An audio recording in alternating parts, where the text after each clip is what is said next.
Bumabati po sa inyo ng isang mapagpala at mabuting bagong taon.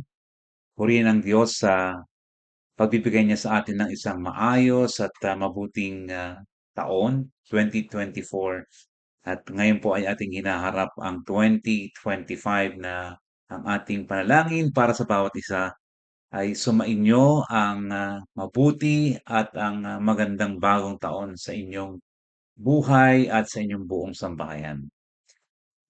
Sinimulan po natin ang ating series na tinawag nating Rebuilding a Broken Private World.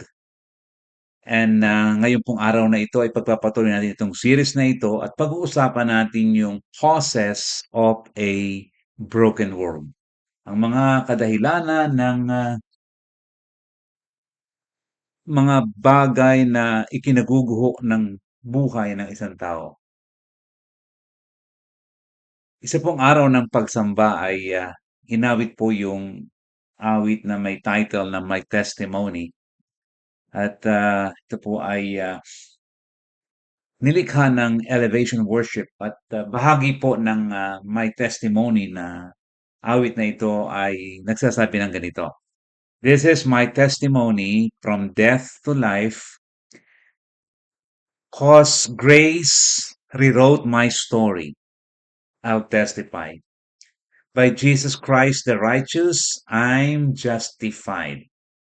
This is my testimony. Bahagi rin po ng awit na ito, ang lyrics ng awit na ito ng My Testimony, yung If I'm not dead, you're not done.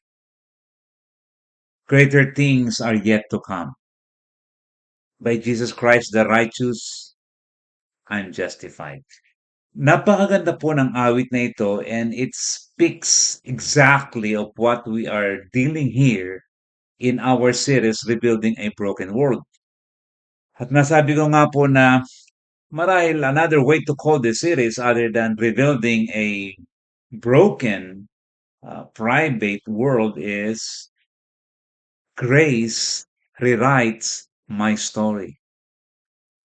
No maaring isulat muli ng biyaya ng Diyos ang ating mga kasaysayang pangit. Ang mga nakaraan natin na ayaw nating ilantad, ayaw nating ilahad. And grace, the good news is the grace can rewrite my story and your story. Alam po natin at natutunan natin na tayong lahat ay maaaring mahulog sa pagkakasala. At sa pamamagitan po ng series na ito, we can see how our world collapses because of the consequences of the wrong choices we make or we made. We can see what causes our world to break down, our world into pieces. But thankfully, salamat, we can also see steps by steps how God could reveal or can reveal our broken private world. Meron pong makikita tayo at ating ibabahagi kung paano step by step kung paano maaaring muling buuin ng Diyos ang ating mga nagiba at mga nayanig na mundo dahilan sa ating mga maling pagkakapasya o maling pagkapasya. As we started this series po ay we pointed out 3 dangerous myths. Yung pong mga panganib na mga maling isipin ng tao. Lalo tigit ng mga mananampalataya na kagaya ninyo at kagaya ko. At nasabi nga po natin nung nakaraan na number 1, hindi natin dapat isipin sapagkat ito'y katang-isip lamang that broken worlds can happen to good people. Hindi po natin dapat isipin yun. Pangalawa, na maling isipin na broken worlds cannot happen to me. Na hindi maaari, hindi ito mangyayari sa akin. Maaaring mangyari sa iba, pero hindi ito mangyayari sa akin.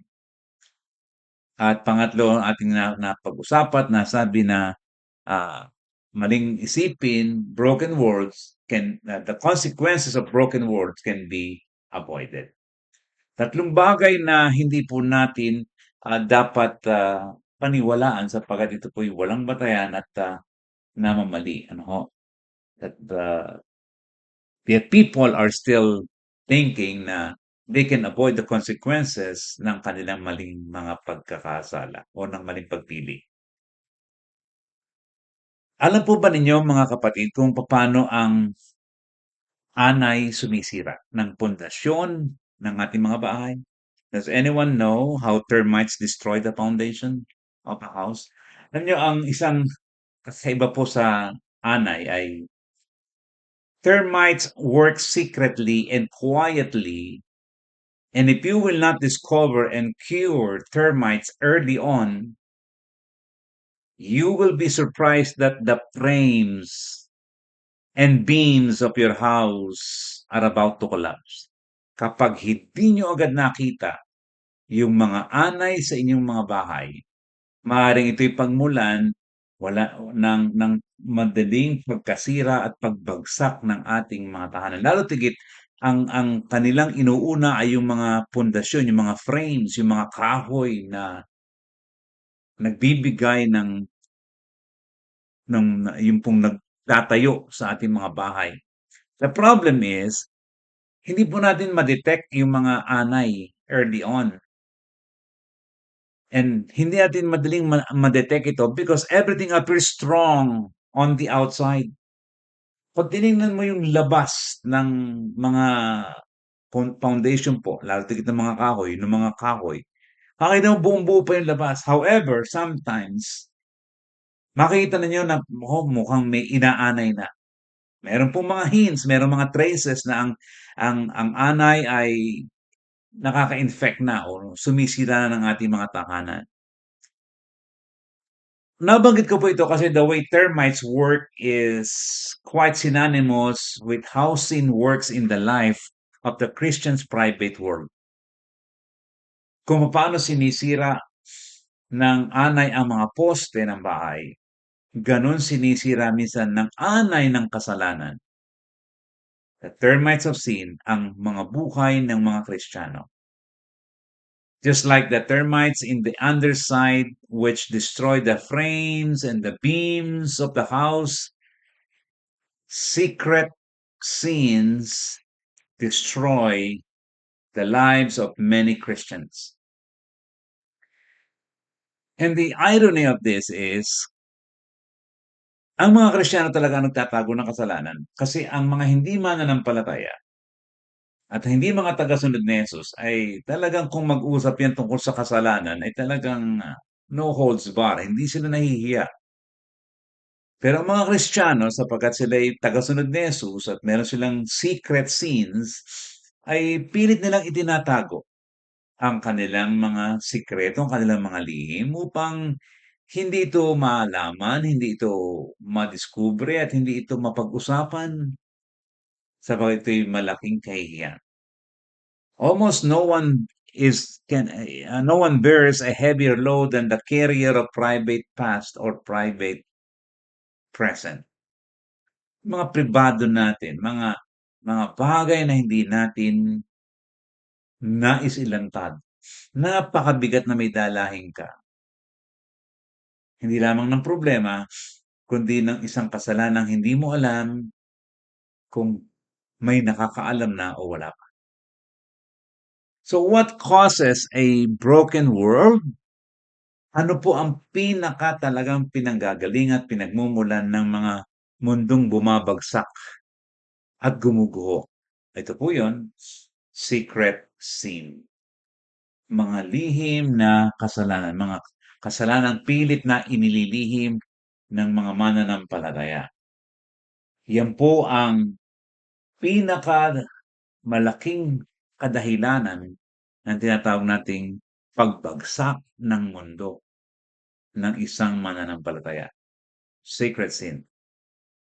And there are termites, mga anay na sumisira, whom we call, at ang tawag po natin dito ay mga secret sin carriers. Ito yung mga anay na sumisira sa buhay ng isang Kristiyano. At ang tawag po natin sa mga ganitong tao ay mga secret sin carriers. At ito po ang kanilang ginagawa. Una, because they try to talagang takluban ang kanilang mga kasalanan, they bury it. Inila inila inilala Nilalagay nila sa ilalim ng hukay. Naghuhukay sila upang hindi makita ang kanilang mga kasalanan. They are trying to bury it. If we are not successful na ilibing o itago ang ating mga kasalanan, then when we cover it up, pinagtatakpan natin. Nagdadahilan tayo. Pero kapag sumasama pa ang sitwasyon at medyo talagang hindi na natin maitago, talagang halos na lumalabas na ang sabi nga'y amoy ng ating ating mga lihim. Hindi na natin maihukay, hindi na natin matakluban, hindi natin mapagtakpan. The third thing na ginagawa ng isang tao na tinatawag nating secret sin carrier ay itinatanggi ito. As much as we can, we try to deny it. Well, kung ang anay ay para sa bahay, ang secret sins ay para sa buhay ng Kristiyano.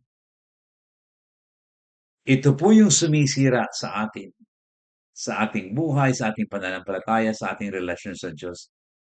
And it even destroys our lives slowly but surely. There are some Christians, some pastors and leaders included, who walk into the church building, they walk inside the church sanctuary, they're carrying their secret sins. Tawagin po natin silang mga secret sin carrier.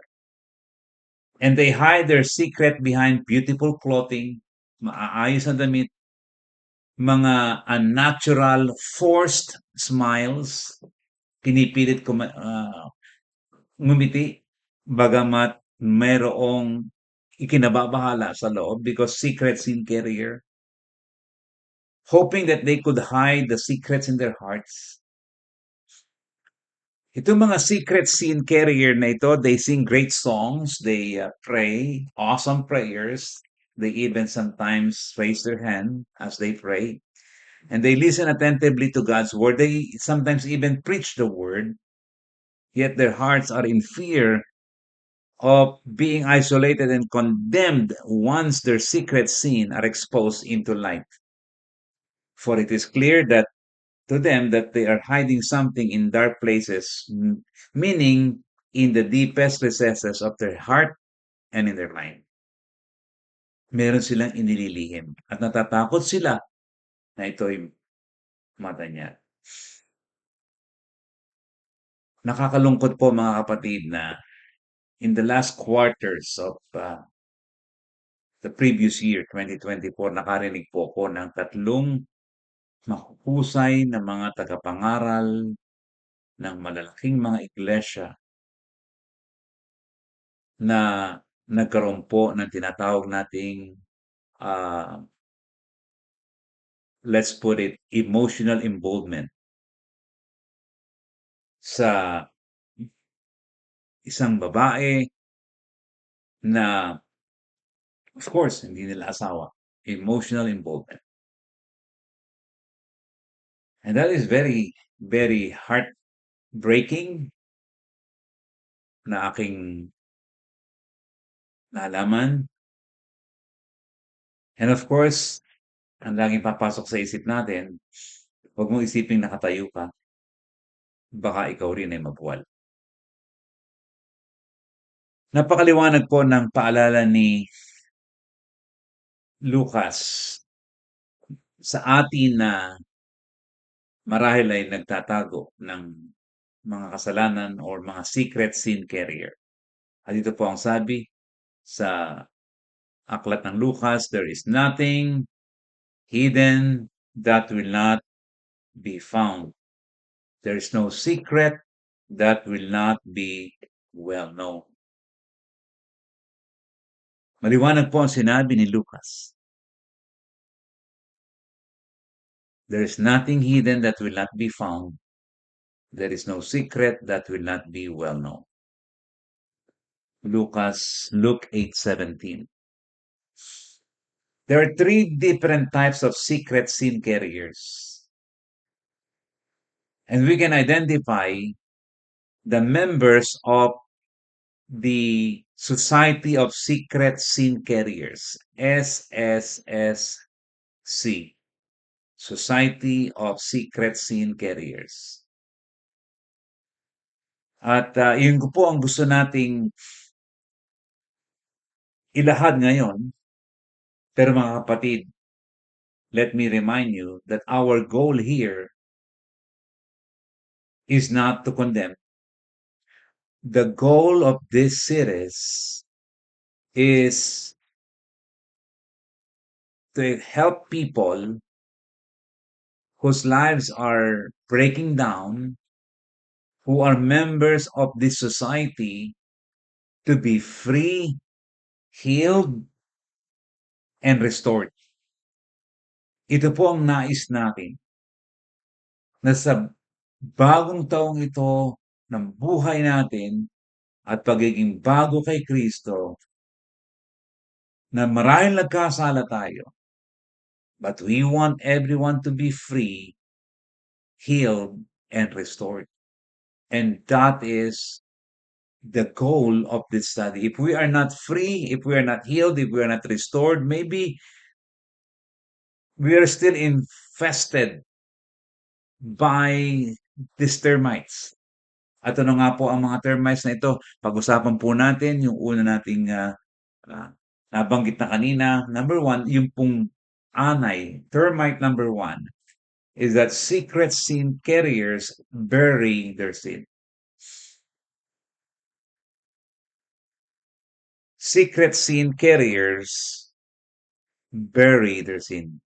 Pilit nilang inilalagay sa hukay, inilihim, itinatago ang kanilang mga pagkakasala.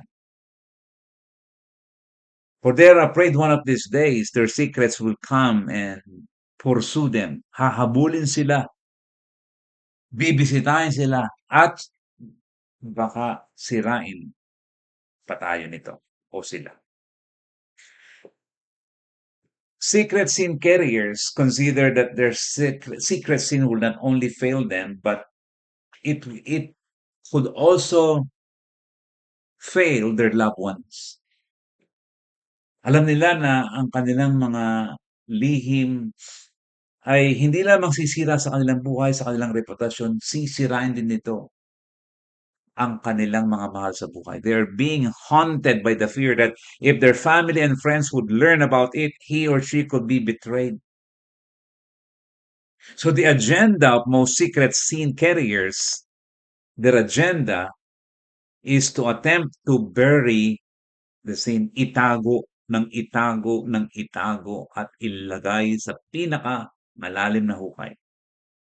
For they believe that burying my sin and their sin is one of the most is the most probably best way so people will not see what's going on in my life. Pero tandaan po natin mga kapatid, and let me tell you this, that bearing our sin is one of the most unpleasant ways to live. Pinakamahirap na buhay ang ganito. There was a time God gave Joshua an order that no one should bring anything from the fallen city of Jericho. Sabi ng Diyos, liwanag. Sinabi niya kay Joshua. At ito po'y nasa Josue Kabanatang 7. But there was a man who heard Joshua but simply ignored everything he heard. Hindi niya pinansin si Joshua. His name was Achan. When he saw something he really wanted for himself, he buried what he had stolen under the floor of his tent. Meron siya nagustuhan. Pag-uwi niya, naghukay siya doon sa kanyang tent at doon niya itinago yung kanyang iniuwi na hindi niya dapat iuwi. So Achan was successful for some time, burying what he had stolen. pansamantalang nagtagumpay? Was he satisfied taking home something God prohibits? We could imagine Achan frequently checking the place he dug in to make sure that nobody discovered the evil thing he did. Siguro maya tinitingnan niya, naroon pa kaya yung aking itinago? Siguro maya tinitingnan niya, hindi siya mapakali sapagkat meron siyang itinatago, meron siyang lihim.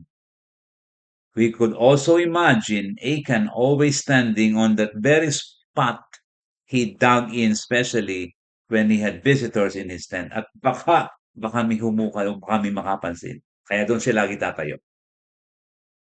It was possible that he considered returning the thing that he had stolen. Baka naisip din niyang isauli ito for realized it was no longer fun. Hindi pala masaya na meron kang itinatago at meron kang inililihim. Ang hirap matulog, ang dami mong iniisip. So finally, when Joshua confronted Achan at hinarap na nga po ni Josue si Achan ay ganito nga po ang sabi sa Josue chapter 7. Achan replied, "It is true, I have sinned against the Lord, the God of Israel.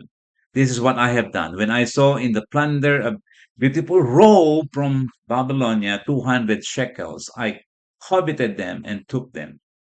They are hidden in the ground inside my tent with the silver underneath." Joshua 7:21-22.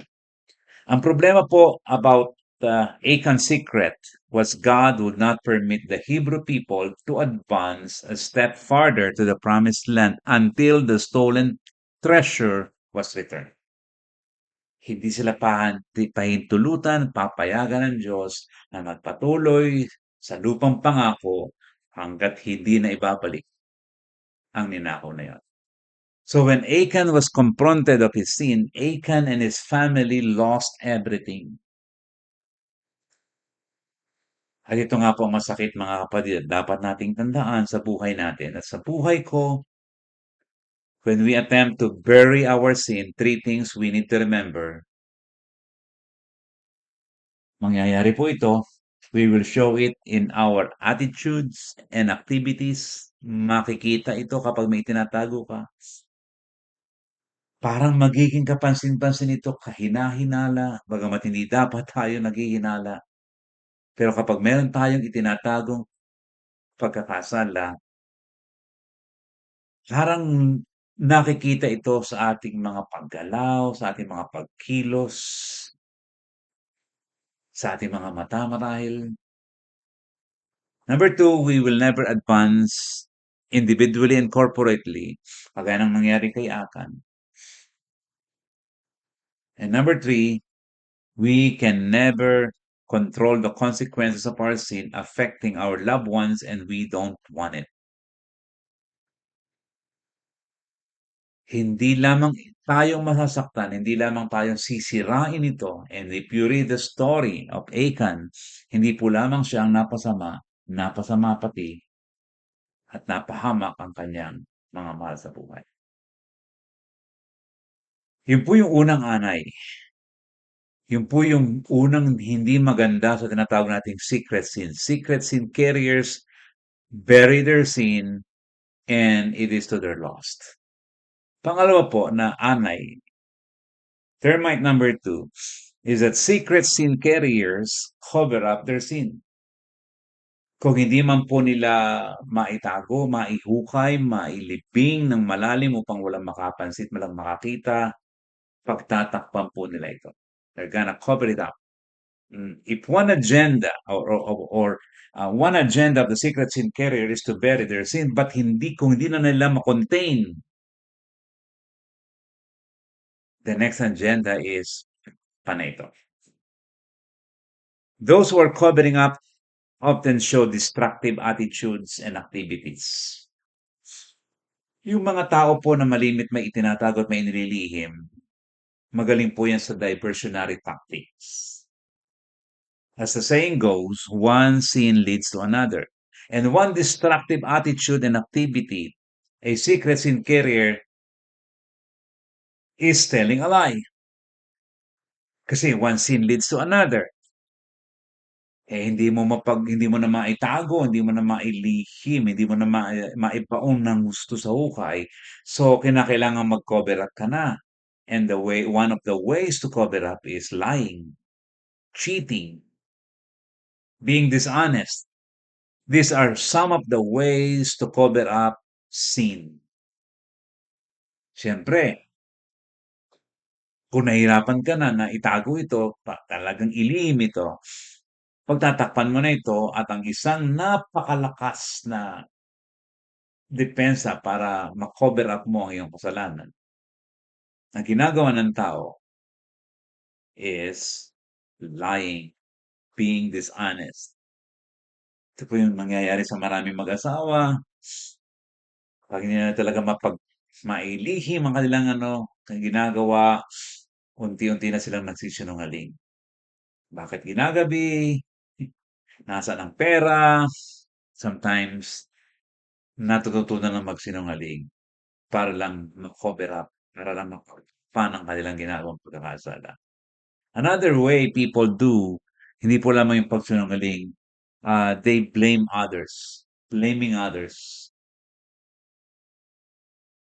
Kumbaga, it's a game that we play na para hindi ako ang mapuruhan dito, kinakailangan I need to blame someone.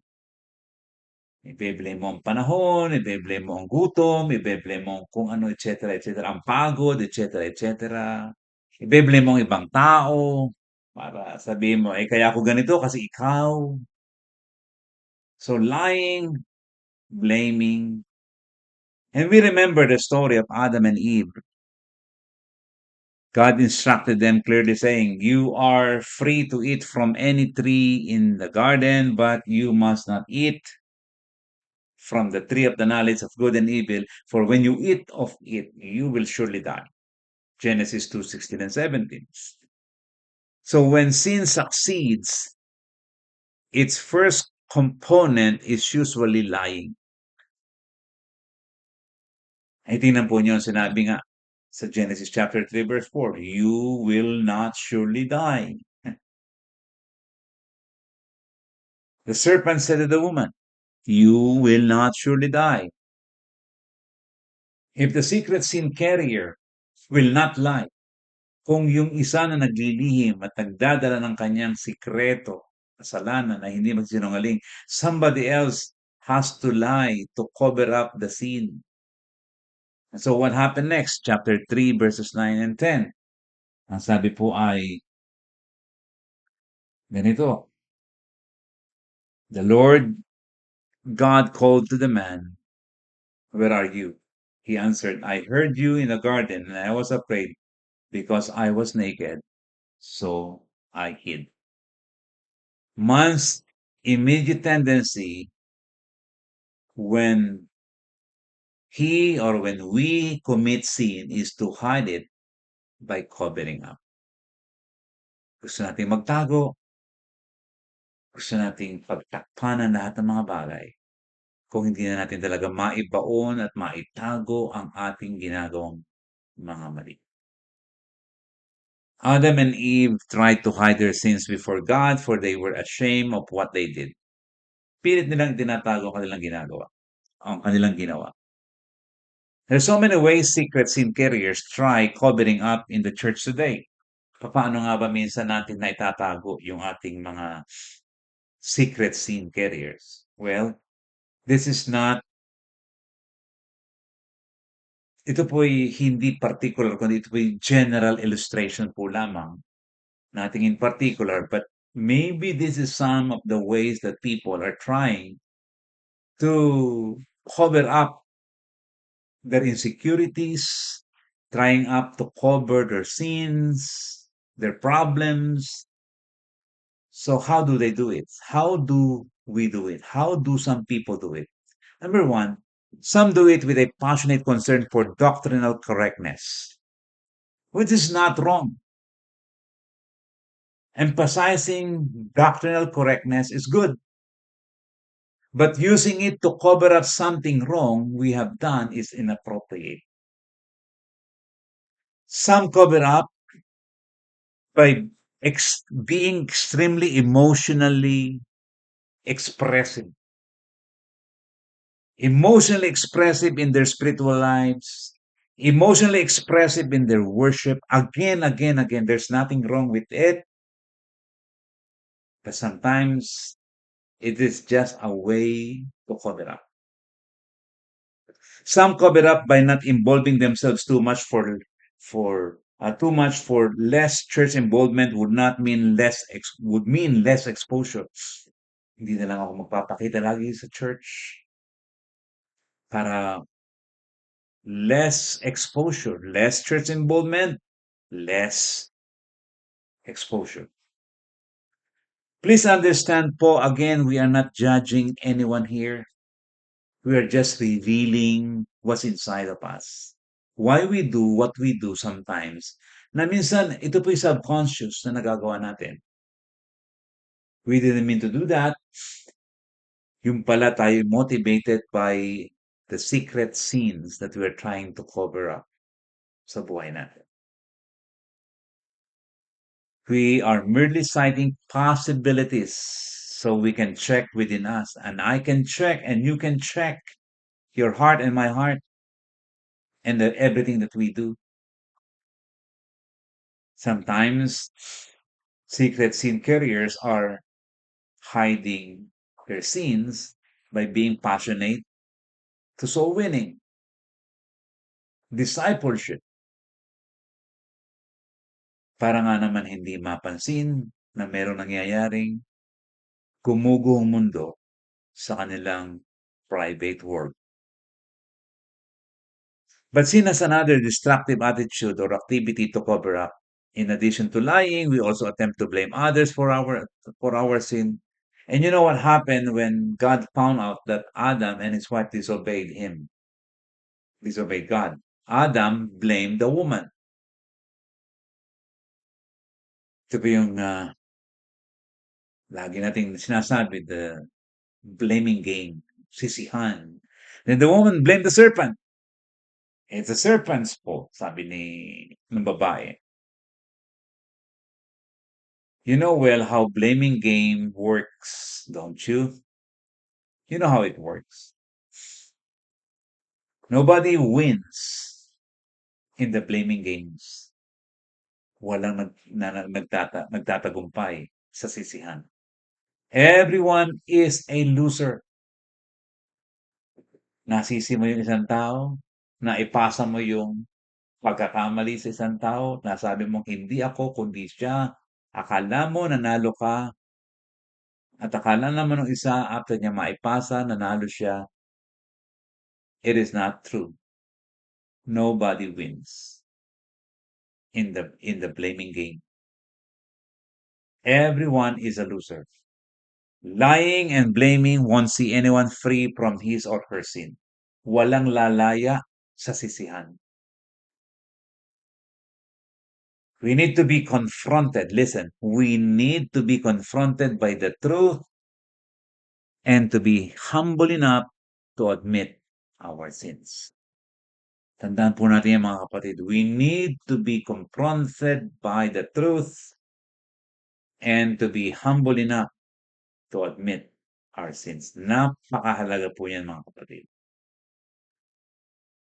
Pangatlo po, secret sin carriers deny their sins. Hindi po lamang nila ibinabaon, tinatago, pangatlong anay na ginagawa at marahil kung hindi magtagumpay yung pagbabaon, paglilihim, pagtatago at yung pagtatakip, they will deny it. Kung medyo talagang nahuhuli na at napapansin na,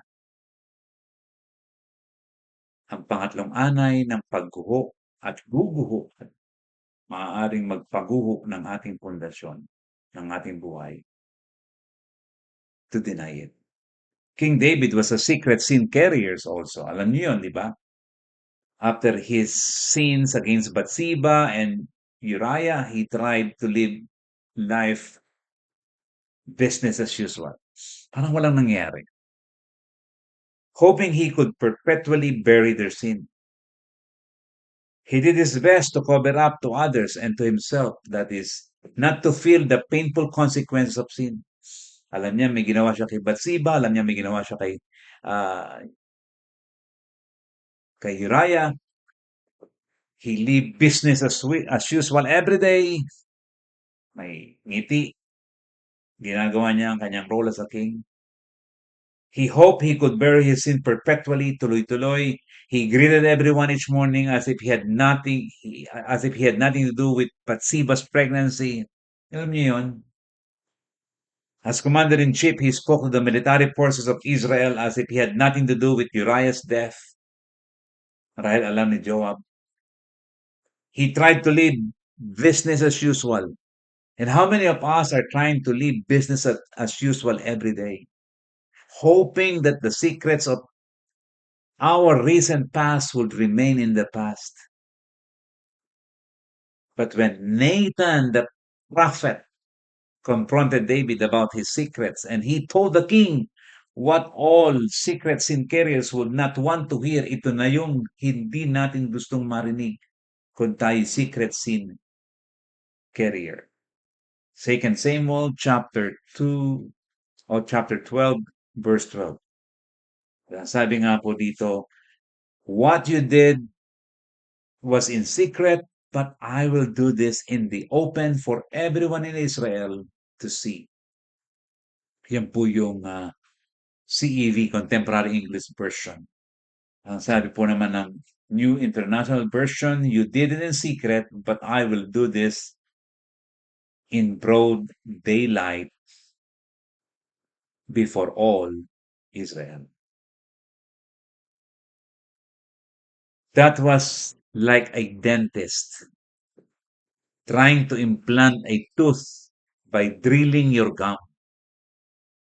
I mean, grabe. Ewan ko po kung naranasan niyo na yung magpa-implant ng ngipin. I did not, but I know it's gonna be hard. I know there will be anesthesia. Pero yung sinabi ni Nathan, ni Prophet Nathan kay David, what you did was in secret, that I will do this in the open for everyone in Israel to see. Eh parang may nag-i-implant ng ngipin sa iyo at talagang dinidrill yung gum mo. Your whole body could feel the tension, the pain, the intense of the situation or the issue. King David was dealing most painfully that he lost his integrity as a king, for his darkness was exposed into light. There was something good about David after that event, mga kapatid. At ano po yun? Sa 2 Corinthians 12:13, ganito po. Then David said to Nathan, I have sinned against the Lord. I have sinned against the Lord. He admitted his sin. The process of rebuilding life begins when we stop denying sin. Let me say that again. The process of rebuilding life begins when we stop denying sin. God can rewrite your story and my story only when we stop denying that we are sinners.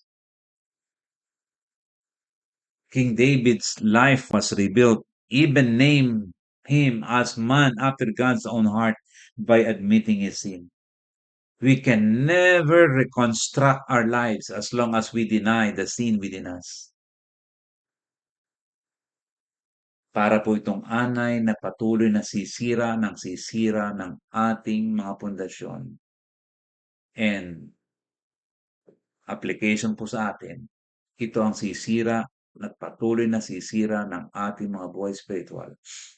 Simply because we bury our sin, we cover up our sin, and we deny our sin.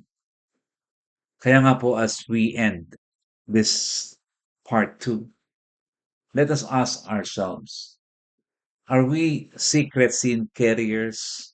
For we are burying sin, covering up sin, and denying sin? Or are we free, healed, and restored? For we don't hide sin, but repent of our sins before God. Alin tayo sa dalawa dito? Are we letting go of our sin and let God fill our lives? Are we ready to surrender everything to God? God will run to you if you will repent. Just like what happened to the prodigal son. Actually, he ran to me. He ran to me when I admitted that I had sinned against him. And God since then loved me unconditionally. God can rewrite your story. God can reveal your broken world. Let us not just bury our sin. Let us not cover our sin. Let us not deny that we are sinners. Muli po mga kapatid, umaasa po ako na patuloy na mangungusap ang mga ganitong pag-aaral sa inyong puso kung paano ito nangusap sa aking puso at sa aking buhay.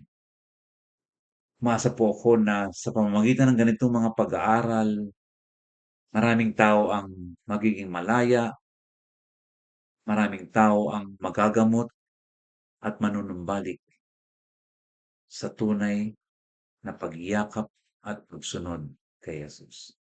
Muli po sa Diyos ang papuri. Nagpapasalamat po sa inyong lahat. Hanggang sa muli, Jonathan Oribiasa.